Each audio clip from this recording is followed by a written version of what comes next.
नमस्कार. स्वाद संगीता चॅनलमध्ये आपलं स्वागत आहे. आज मी पेरूची एक रेसिपी करत आहे. पेरू स्वच्छ धुवून घेतले, पुसून घेतले, त्याच्या फोडी करून बिया काढून घेत आहे. पेरू जास्त काळ टिकत नाहीत, खराब होतील, म्हणून अशा प्रकारची ही रेसिपी करत आहे मी. पेरूच्या चौकोनी चौकोनी अशा फोडी करून घेतलेल्या आहेत.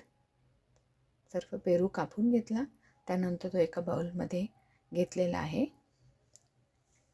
आणि आता यामध्ये चवीनुसार मीठ, थोडंसं तिखट, चवीनुसार कमी जास्त करू शकतो. त्यानंतर थोडासा चाट मसाला आणि त्यानंतर साखर 4 चमचे, 5 चमचे टाकली तरीही चालेल. आणि इथे अर्धा लिंबाचा रस टाकत आहे आणि सर्व फोडी बरणीमध्ये भरून घेतल्या. अर्धा लिंबाचा रस, चटपटा पेरू आहे म्हणजे लिंबाचा रस पाहिजेच.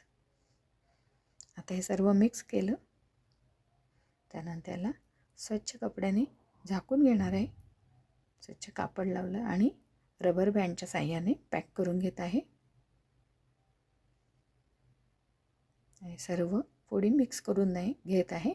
सर्व फोडींना साखर, चाट मसाला व्यवस्थित लागेल यासाठी व्यवस्थित हलवून घेत आहे.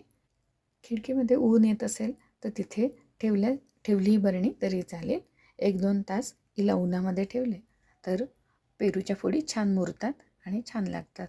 अशा प्रकारे हा स्वादिष्ट असा चटपटीत पेरू तयार झालेला आहे.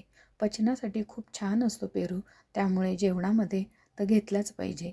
अशा प्रकारे जेवणाच्या ताटामध्ये पेरूची पण रंगत वाढते. अशा प्रकारे ही रेसिपी तयार झालेली आहे पेरूची. रेसिपी आवडल्यास लाईक, शेअर आणि सबस्क्राईब नक्की करा.